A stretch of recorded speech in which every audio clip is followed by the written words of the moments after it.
आज भारत में corona virus का ऐसा विस्फोट हुआ है कि अब हर दिन 4 लाख से अधिक केस सामने आ रहे हैं और करीब 4,000 से अधिक लोगों की मौत हो जा रही है। क्या भारत में कोरोना विस्फोट के लिए सरकार पूरी तरह दोषी है?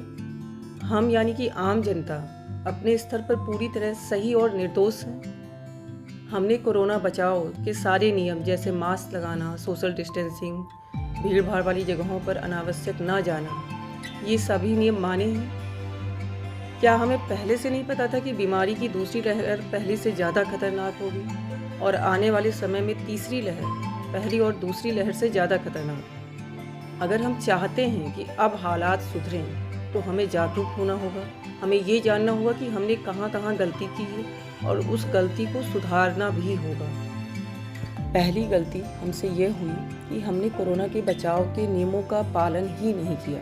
अंग्रेजी में एक कहावत है, prevention is always better than cure, जिसका अर्थ होता है कि बचाव इलाज से हमेशा बेहतर है। अब हम ये जानेंगे कि हम कहाँ कहाँ बचाव कर सकते थे जहाँ हमसे गलती हो गई। सबसे ज़्यादा लापरवाही मास्क को लेकर हुई। जैसे कुछ लोगों के तर्क रहते हैं कि वो हमारे सहकर्मचारी हैं तो हम उनसे बिना मास्क लगाए बात कर सकते हैं, वो मेरे दोस्त हैं तो हम उनसे बिना मास्क लगाए बात कर सकते हैं, वो हमारे रिश्तेदार हैं तो हम उनसे बिना मास्क लगाए कर बात कर सकते हैं। ऐसा ना करें, मास्क लगाएं।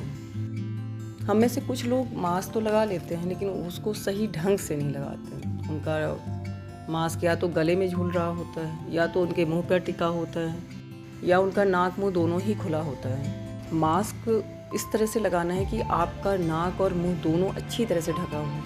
शादी समारोह और भीड़ भाड़ वाली जगहों पर जाने से बचें।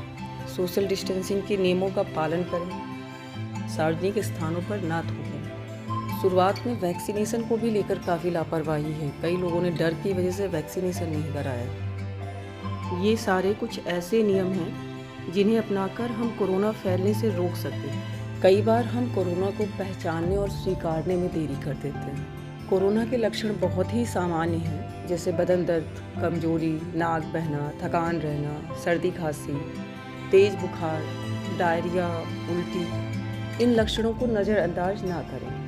लक्षण पता चलते ही तुरंत आप RT-PCR टेस्ट कराएं। लोग RT-PCR टेस्ट नहीं कराना चाहते क्योंकि उनके मन में यह डर रहता है कि टेस्ट कराने जाएंगे तो हमें कोरोना हो जाएगा।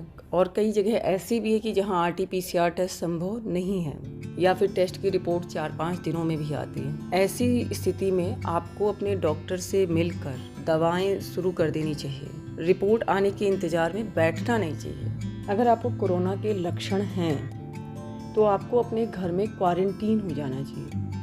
क्वारंटीन होने के लिए आपको एक ऐसा कमरा चुनना चाहिए जिससे अटैच्ड वॉशरूम हो और कमरे का वेंटिलेशन जो हो वो बाहर की तरफ। बीमारी की गंभीरता को समझने में देरी। कोरोना का संक्रमण साधारण से सर्दी जुकाम बुखार से शुरू होता है जो कि 90% लोगों में बिना गंभीर प्रभाव दिखाए ठीक हो जाता है। ये केवल 10% लोगों में जानलेवा साबित होता है यदि समय से इलाज ना किया जाए। आपको नहीं पता कि आप 90% लोगों में हैं या 10% लोगों में, इसलिए बीमारी को पहले दिन से गंभीरता से लें। आप में यदि कोरोना के लक्षण दिख रहे हैं तो आप एक पल्स ऑक्सीमीटर और एक थर्मामीटर अपने पास रखें। थर्मामीटर से आप अपने बॉडी का टेम्परेचर और पल्स ऑक्सीमीटर से ऑक्सीजन लेवल हर 4 घंटे पे चेक करते रहें और इसका एक चार्ट बना लें। आपके डॉक्टर ने जो आपको दवाएं लिखी हैं उसमें से कुछ एंटीबायोटिक होती हैं। एंटीबायोटिक दवाओं का एक कोर्स होता है।